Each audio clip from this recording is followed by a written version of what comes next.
There are a lot of young college players that work extremely hard, but they will never be Kevin Durant. They'll never be Steph Curry. But now you can still be a CEO of a company. You still can be a successful husband, father, teacher, and leader. So now pursue the best version of you first and foremost.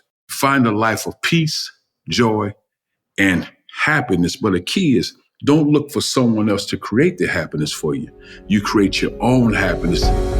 When it comes to leaders coaching and developing those they lead, what does it mean to love the journey more than the destination? Well, you're about to find out. I'm your host, Tim Spiker, and this is the Be Worth Following podcast.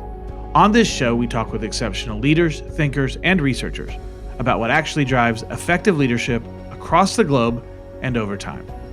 When the calendar turns to March, the Be Worth Following podcast turns to the world of college basketball for our leadership learnings. Thus, the guest we have today, Cuonzo Martin. Martin had a decorated basketball career at Purdue University, helping the Boilermakers win 2 of their record 24 championships in the storied Big Ten Conference. He was a first-team All-Big Ten selection in his senior year and captained Purdue's team that advanced to the Elite Eight in the 1994 NCAA tournament. Martin spent 3 seasons as a professional basketball player, playing in the NBA, CBA, and Italy's top professional basketball league. When his playing days were over, Martin went into coaching. He was an assistant at his alma mater under Hall of Fame coach and former Be Worth Following guest, Gene Cady, for 8 seasons. It was at that point he began a 14-year run as a Division I head coach, with stints at Missouri State, Tennessee, where he took the Vols to the Sweet 16, Cal, and Missouri. Along the way, Martin has recruited and coached multiple NBA players, including 2023 All-NBA first-teamer Jaylen Brown of the Boston Celtics. Today, Martin is the host of the podcast It All Counts, where he shares, quote, real talk to win in real life, end quote. Now, all of that is information you could find with a little online research, but what you're going to hear today is far more valuable than what you can read on Wikipedia. Today, you get to hear from the man, leader, and friend I know as Zo. I was a teammate of his at Purdue, and as you can imagine, have followed on with great interest as his career has progressed. What I know to be true is that Zo is about more than just winning basketball games. He's a man who cares deeply about leading well and developing others.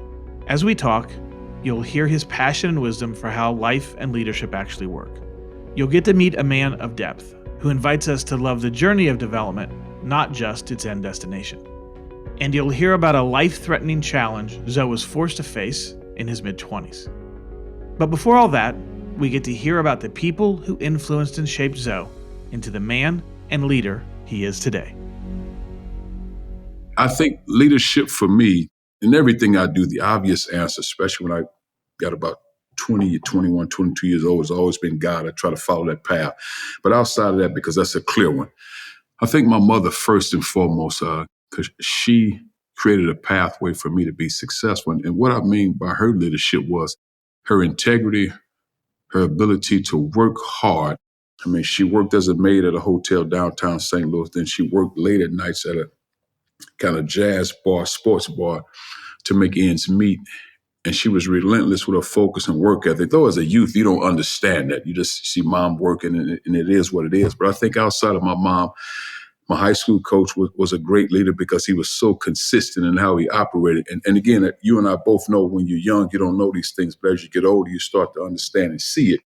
And I think the other person, one of my best friends, Father Norman Stevens, he was a powerful man in the city. He helped a lot of people. You saw how he went about his business, probably operated on 4 hours of sleep for 50 years, just making sure people got what they need to get. And then, Coach Cady, as a leader and playing for him and understanding the discipline, the accountability, the work ethic, the integrity, and just to be consistently trying to perfect the mundane. So I think those are some of the ones I would say right now.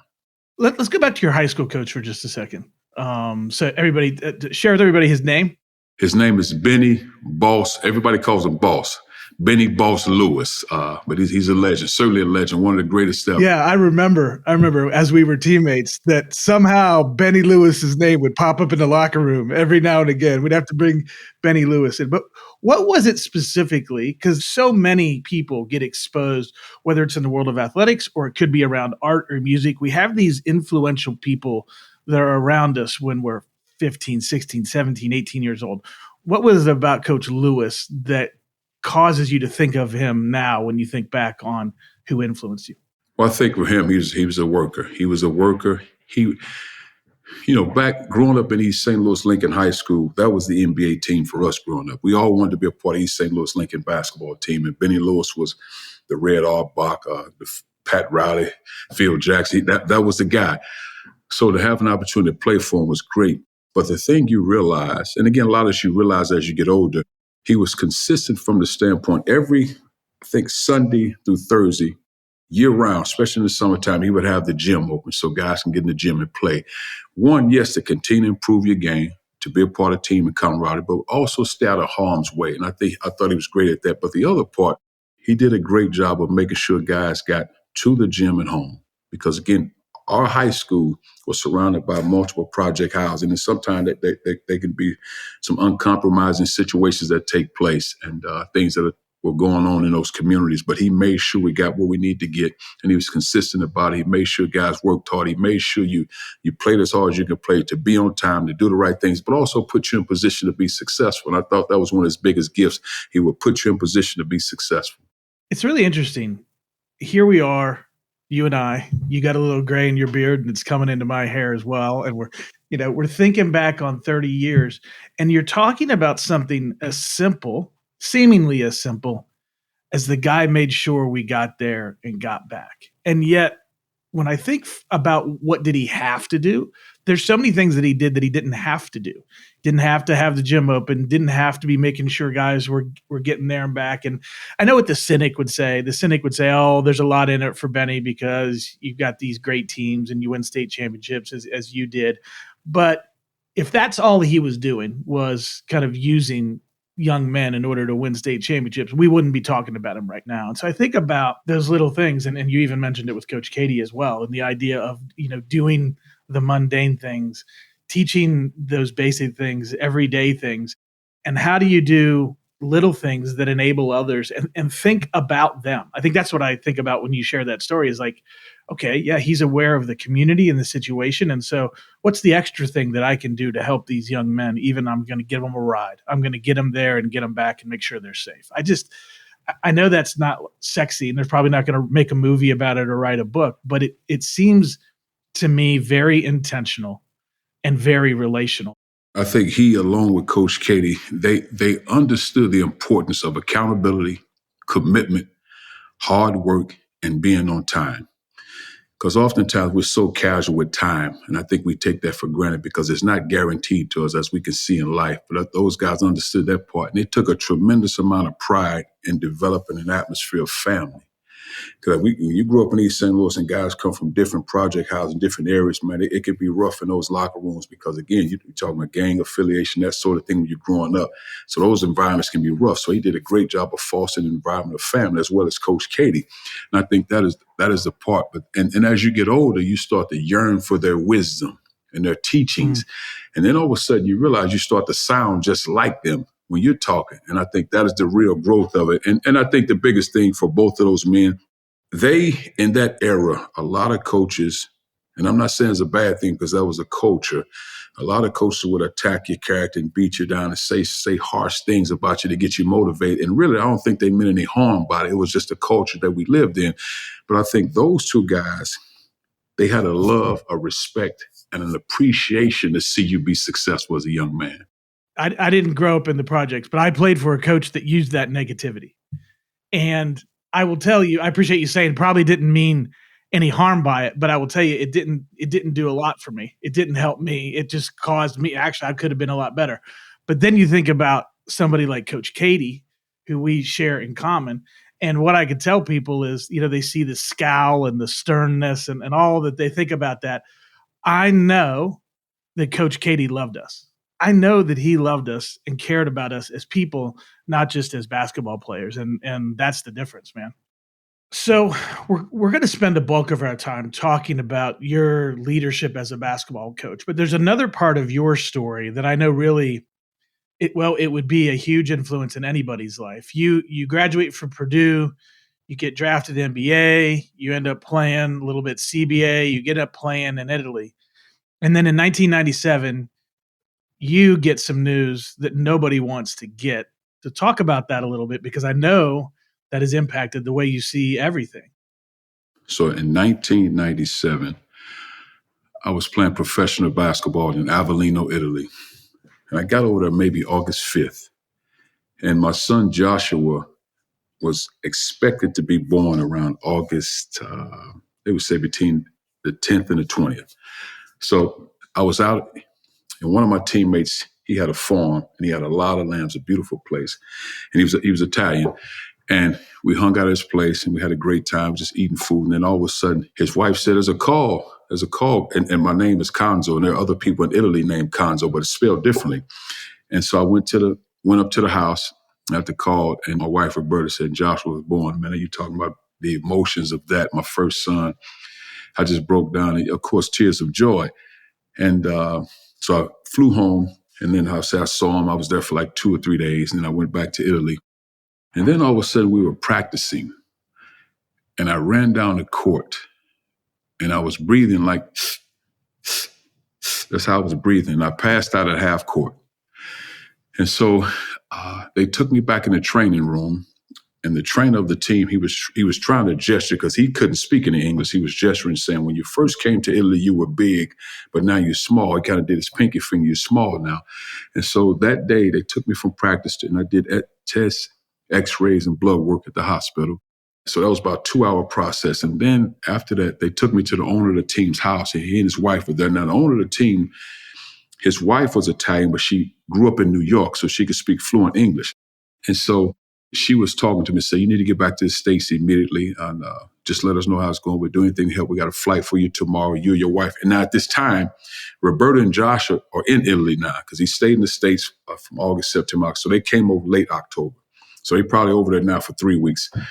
And so we flew back from Italy. We went from Avellino, Italy to Indianapolis, where we lived at the time. And so we got back to Indianapolis, and I'm going to say it's probably between 1:30, 2 o'clock in the morning. And I had Josh, Roberto was taking the bags in. I had Joshua, my son, and I kind of laid him on the couch. I didn't drop him. I just laid him on the couch because I was so exhausted. And I sat on the other couch, and Roberto was kind of getting the bags. I just said, Roberto, we need to get to the hospital immediately.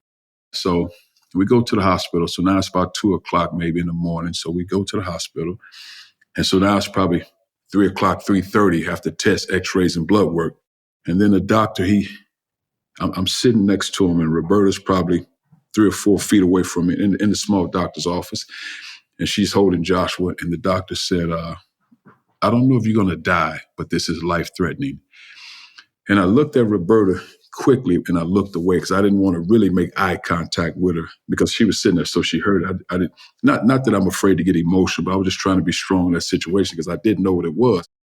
And so they were hopeful that it was tuberculosis. So they had me in a room, and Roberta and Josh couldn't stay in a room with me. And I just prayed to God. I said, God, whatever happens in all of this, just allow me to see Joshua turn 18, whatever this is. And then a couple of days later, they did the biopsy and did all that. And then they found out it was a form of cancer, non-Hodgkin's lymphoma. And what they found was a tumor about the size of a baseball between my chest and lung area. They couldn't do radiation because of where the tumor was located. It was so close to my heart. And they did chemotherapy for about 4.5 months. And you're 25 years old, right? 25, 24? I was 26. I was 26 years old. And my prayers were consistent. God just allowed me to see Joshua turn 18. But it was 4.5 months of powerful chemotherapy. And it just like, but I will say God allowed me the strength to endure. So you end up in coaching with some experiences and perspectives in some ways that every basketball player would want, because you had a little bit of NBA experience, you'd played professionally, That's the experience that everybody wants. Then you have an experience like this with non-Hodgkin's lymphoma that nobody wants. And so now you enter coaching. You spend 8 years as an assistant at Purdue.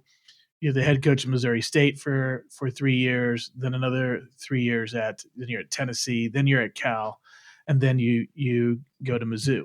Now I've just condensed, a couple of decades there in talking about all of that. But here you sit now. You've been out of coaching for about a year and a half or so, roughly. And I'm thinking back on all the young men that you've had the opportunity to influence. Some of them at the very highest levels. We just, saw Michael Porter Jr. win an NBA championship this past year, who was one of your players. And then others were, guys more like me that never even knew what game time looked like. Talk to us a little bit about leading as you did in college environments, basketball teams. What was it that's really, became most important to you as a leader that you went to time and time again and that you brought forward as you led these basketball programs? Well, I've been blessed to coach some talented guys, wonderful men. And for me, talent is not necessarily a guy to reach an NBA level. I was blessed to coach 9 or 10 guys that were drafted in the NBA. I mean, the highest NBA contract in history as today is Jaylen Brown. I coached him at Cal Berkeley. I coached Michael Porter Jr., who won the NBA championship. So I've been blessed to coach some talented players. But the thing that I always try to do is help them understand that greatness takes time, commitment, focus, and effort. If you work extremely hard, you can max out your dreams. You can work hard and be the successful CEO of a company or an NBA player. The success is all your own. And then the other thing is helping guys understand there will be bad days. There will be many bad days, but you have to count them all joy. And you have to know that your preparation is the key to life and ultimately financial success, because we all strive for that at some level, because you want a peace of mind, you want happiness, and especially if you develop, and I've coached only men, so you're developing young men to become fathers, husbands, teachers, and leaders. And I always say to them, the more you yearn for knowledge and understanding and wisdom, the better off you'll be in life. Always remain humble, because I would always tell our players, every time God blesses me with what I perceive as a gift, he keeps blessing me and continues to anoint me with certain gifts. I pray even harder, and I thank him even more. I mean, I pray 10 to 15 times. There's not an hour that goes by that I do not acknowledge his blessings, his grace over my life. But what happens when you're coaching young men and you didn't raise them, the hardest part for them to understand and what to give up is trust. Because for them, trust is they're successful as a basketball player. Okay, now I trust you. Well, you got to trust me when you can't see anything. I have to be your eyes 15, 20 years down the road. And I think that is very hard for 18 and 19-year-old guys to trust you when they're not having perceived success. You're trying to give balance, you're trying to give life lessons and help them understand if you want to be an extraordinary man, you have to be able to endure pain.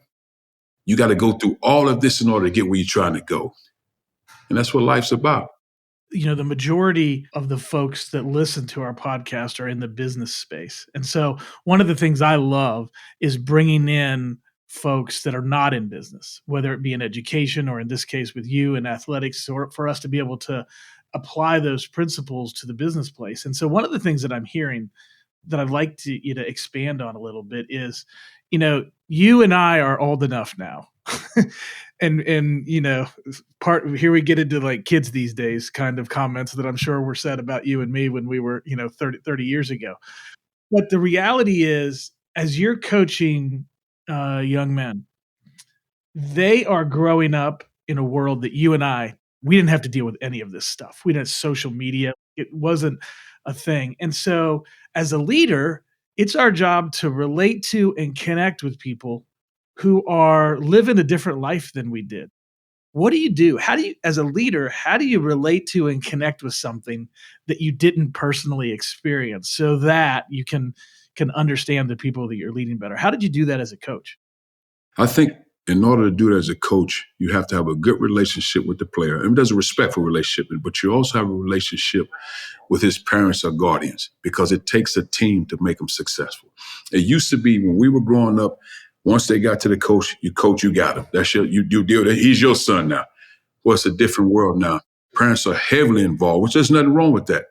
But we have to be involved on the good days and the bad days. And we have to be on the same team on the good days and the bad days.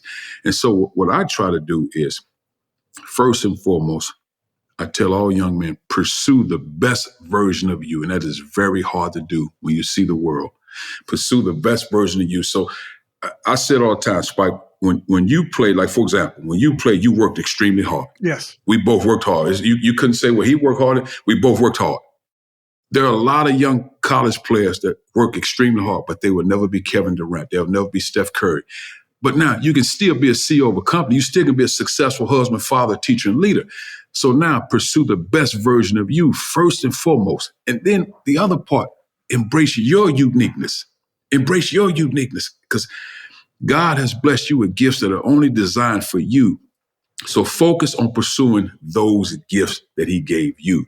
Then the other part, live a life of consistency. Work to foster a lifestyle of love. Of course, you want good health, because as you and I know, at 50, health is important. Continue to yearn for learning. There's no better joy than learning. And find a life of peace, joy, and happiness. But the key is, don't look for someone else to create the happiness for you. You create your own happiness and add somebody to that you feel that's compatible with you. And I think that's very important, because oftentimes in young relationships, we're looking for somebody else to make us happy. No, find your happiness and have somebody add to that happiness. And then for me, Spike, what I do, and I try to explain this, and in the college setting, it's a little different, because my players knew I had a love for God as my father, but I was respectful of their space, whatever they believed in. So they knew about me. So now for me, every morning, thanking God for my life and all the opportunities he has afforded me and provided for me. And then I always ask him for humility, knowledge, understanding, and wisdom. And then I let the chips fall where they may. You said about 27 things in there that we could probably spend days on each one of them. So I'm going to pick a couple of things here. Two things that I heard. One is embracing something that people are pretty comfortable embracing. And another is countercultural. And that's kind of want to talk about those two things. You talked about embracing your uniqueness. How do you help people be the best versions of themselves? Part of it is encouraging people to be who they are, which is really challenging. We go back to the environment you were in with social media, but it doesn't end when you get out of college. There are many of us who still struggle with comparison to other people and who they are, what they have, and those kinds of things. And so, but I do think that there's a strong cultural push, at least here in the United States currently, that would line up with you're unique, embrace that, lean into that. That's where your best version of yourself will be. So I heard that as a way to connect with folks that are maybe not experiencing the same things we did growing up. On the other side of, however, you said this, I think this is so important, especially as I think about some of the folks that might be listening who are leading folks that are closer to that age coming out of college, which is, don't expect everybody else to figure out a way to make you happy. You have to take responsibility for yourself. And I really, as I look at the world right now, that feels like a countercultural message. It feels like there is a movement, especially in younger folks as they enter the workforce, is that it's somehow everybody else's job to figure out a way to make your life work out. So what's it like when you're delivering a message that is counter to where the culture is moving? How do you do that in a way with the hopes that the other person will receive a message that's unique and different than where the culture is pushing them? Well, I think in order for me to be the best version of myself and to help somebody else, I have to seek my personal best. And what I try to do in everything, and I think for young men and women entering college, entering the corporate world, it's important to be more, to do more, to give more. And when you do that, you learn to love more. And I think in the corporate world, you never hear the word God, you never hear love. Everything is all business, like a battlefield. We're trying to be the best version. We're trying to be the Fortune 500 company, whatever that is, Fortune 10 company, Fortune 100 company, and you never hear God. You never hear love. You never really hear togetherness unless we're trying to reach a bottom line. So I think what happens as a young mind, you go into a corporate world thinking, oh, I got boxing gloves on, I'm just fighting for my life. And that's not a great way to live. And then all of a sudden you become callous over time. Then you start distancing yourself from everybody around you because you're just trying to reach a quota. And that goal is really to discourage you. And I think we have to completely stay away from that. And for me, and like I would tell every young man and woman entering the corporate world, even the CEOs of companies, because we all have bad days. Every day, look in the mirror and tell yourself the truth. Look in the mirror and tell yourself the truth. Just because you're a CEO of a company, you make X amount of dollars, you're a millionaire, multi-millionaire, billionaire, it doesn't mean you need to mistreat people. Because rain falls on us all at some point. Beat yourself over your past. Don't beat yourself up over. Let it go. Learn from it. Let it go. And I think if handled correctly, those painful lessons can be some of your best teachers.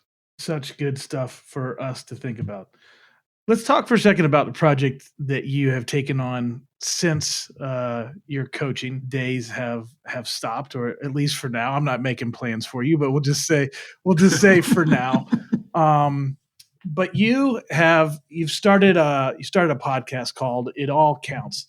Talk to us a little bit about what inspired you to begin that, because, hey, as somebody who does that work as well, I know that it takes a lot more than probably meets the eye when you see a finished product. So talk a little bit about what got you going into that and what you're hoping to achieve by putting It All Counts out into the world. When I started to do it, I've always felt like I wanted to do a radio show to kind of get my message out. And the message is hope, and to help the homeless, the helpless, and the hopeless. That's always been my goal, and to reach our youth the best way I can. How can we reach our youth to help them, help themselves, and eventually help society? So that's what it was about. And it was like overcoming adversities. Do not allow discouragement and setbacks to stop you. How you treat and care for people in life. And then the biggest thing with It All Counts, because even the most successful stories, there are bumps in the road. It's the journey, it's the hills. I take tremendous pride and joy, and I truly love the mountains and the valleys. I love it all. I love it all because, man, it's just that's what life is. Because when they lay me to rest, that means I lived a full life, and whatever that number was at the end, God blessed me with that number, and I want everything He has for me in life. So, and I'll never forget, when I was a head coach at University of Tennessee, I was walking down the train tracks. This might have been 2013. And I would walk 3 to 10 miles and just walk in, because I can't run, and I had my headphones on. And all of a sudden, I just said, God, I said, I want to be the lion, because I think it was Mark Batterson's book. I can't remember, years ago. It was The Lion Chaser. Some in the book where I said, God, I don't want to run from the lion. I want to be the lion chaser now. And what I meant by that is I want every tough assignment that you have for me. But all I ask, God, is if that assignment gets too tough and I don't get back up, meaning if I fall down, well, one, help me get back. And if I don't get back up, meaning I'm no longer on this earth, then take care of the family that you provided for me. So now, any valleys that I experience in life, I count it all joy, because I know God blessed me with that. And I also feel like God will always keep that thorn in my side. For me, that's a blessing, because that means He can trust me. He counted on me for the assignment. So I love that. So that's what it all counts about. So we've had phenomenal guests, man, and it all counts. You name it, Matt Painter, Darius Miles that played with the LA Clippers, LaFonso Ellis, Carl Seaton, who's a phenomenal director. So we've had so many special guests, and we'll continue to grow in that. But that's a passion of mine. But really, even though it's a podcast, for me, I see myself more as a radio host at some point, just to spread the word. I need to get on the radio and in the studio for 2 hours a day just to spread love and life to all people.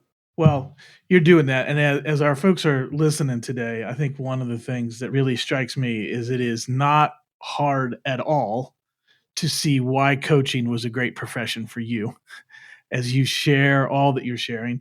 And then also for us that are in the business world now and a little bit past those college days, there's a lot of great truth that you're sharing here that we can lean into as well. One of the things that you have mentioned as we've gone along here, you mentioned family. And that's something that's interesting, because we don't talk about family so much in the business context. And yet, most people have a family that they're coming home to every day. And the coaching profession is extraordinarily unique. I mean, I think probably most people don't have an appreciation or an understanding, because they're not in it, in terms of the hours and the travel. It's just let's just say it's not a 9 to 5, to put it in the most mildest terms possible. And yet you've got family. You've got 3 kids. You've been married for 27 years. Talk a little bit about your family and the role that they've played in influencing you, connecting with you as somebody who then is going and leading others. You've got this team behind you that influences you. Well, I think family is very important. And for me, my family is my life. I don't, and God might not like when I say this, but I don't necessarily think there's a desire for me to live. And my family is no longer here on this earth, and I was here by myself. I mean, so that would be a rough journey for me. But my wife, she's aware of the power that comes with success. And she also knows that in all these gifts, God will oftentimes present pain with that power. And I've always been a guy that the more power God has blessed me with, I spend more time on my knees, continue to pray, because I learned a long time ago, power without compassion is dangerous. And I think we are, as leaders, we have to understand that. You got to have a love of compassion. But she has perfected the small things in our household, and she does everything. A beautiful soul, inside and out, a very intelligent woman, a woman that can be a CEO of a company, or a woman that can be the president of the United States, but also a woman that loves nurturing her children. When I got the job at Missouri State, she's in the corporate world having great success at Eli Lilly downtown Indianapolis, and I get the job, the opportunity to be the head coach at Missouri State. And she gave up her corporate career. We made a deal in 3 years. If it works at Missouri State, that means in 3 years, we'll stick to this basketball forever. And then we also said, if it doesn't work in 3 years, she'll go back to Eli Lilly, and I will either go back and get my master's or some form of basketball teaching, coaching, and really have the role of more of a house husband, because she was on a trajectory, and which was a beautiful thing. And I was comfortable in that. So that's just the power of a woman to say, no, we're going to do this, because she was very successful. And for me, it brings me joy to know I have a partner that really values the small things, understand the importance of being a family. And she's a committed person. She has the ability to raise your expectations. And my prayer to God, when we got married, even when we started having kids, was for our kids to love her more than they love me. That's why I wish every kid, and I think dads are great. So I think fathers and dads are great, Spike. So I want to be clear. We both are dads and fathers, and we're both present. But I think there is no greater love than the nurturing love of a mother. There's no greater love than that, man. Just every man should be able to experience that. I mean, every boy, baby should be able to experience the nurturing love of a mother. That is a powerful love, and that can never be replaced. What a wonderful example of a partnership, to be able to be in a place, in a relationship with somebody where you've got one another's backs, and you're trying things, and you're agreeing to move forward together. What a blessing. All right, as we look forward, talk to us a little bit about what you're thinking about with some future projects. Wow. So I assume you're talking about my writing. So back September 23rd, which is my birthday, 2022, I started writing, and I would write a page a day. I would just write a whole page in my journal, and I have stacks of journals, but this was really writing.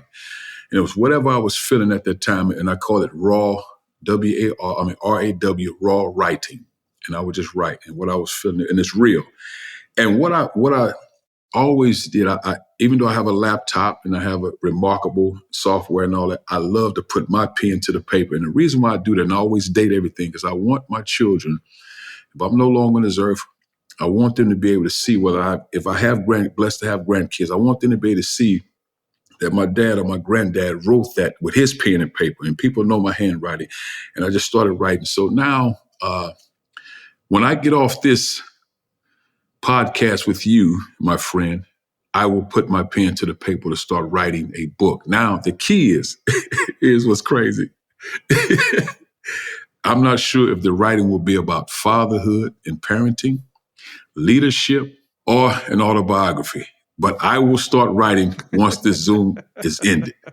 Very good. Well, here's what I think. I think, based on what you've shared here today, my hope is that every person listening is leaning in and will be watching to see when one of those 3 projects, or all of those 3 projects, get done, so they get a chance to engage with Cuonzo Martin and all the wisdom that you have at this point and are continuing to gain.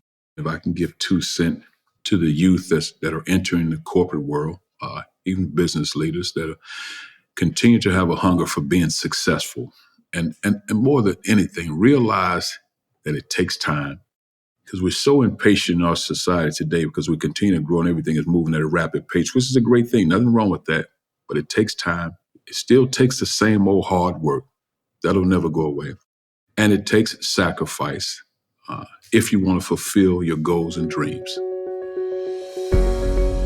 I'm grinning from ear to ear. Just so enjoyed getting a chance to catch up with my friend and teammate Cuonzo Martin. And there were so many things that he said that could end up as a short phrase for us to remember from a leadership standpoint. And I think if you're like me, you heard a lot of things that while he was talking about the context of being a collegiate basketball coach, that there were a lot of things that didn't only apply to college basketball, but also apply to us as leaders in the corporate space, even into the C-suite. And I want to get to a couple of those things. But before they do, I want to tell you one other story about Zoe that we didn't get into during the podcast, but I want you to know. One of the things that I really, really admire about Zoe is something that he has been doing in his life related to his family. And that is, he is intentionally breaking the cycle of fatherlessness in his family. He has committed himself to being a father who is engaged and present. And he didn't grow up with that, but he has consciously decided that that cycle ends with him and his family. And I just want to mention that, though it didn't come up in our conversation, because I just love and appreciate what he's doing in that. I love his intentionality. I love that he's stopping something that is really unhealthy for families. And I just admire him for fighting that fight in such a wonderful way.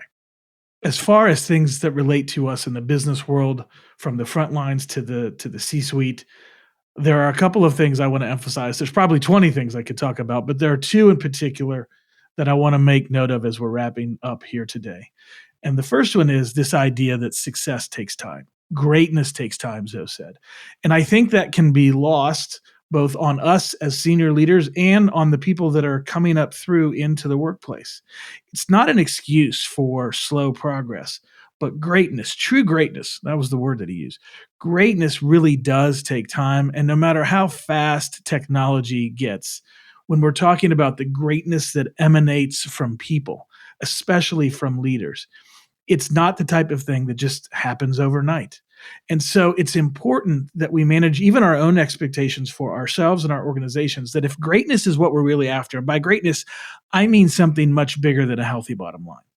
I mean a consistent bottom line and a healthy organization that is culturally producing results year after year after year.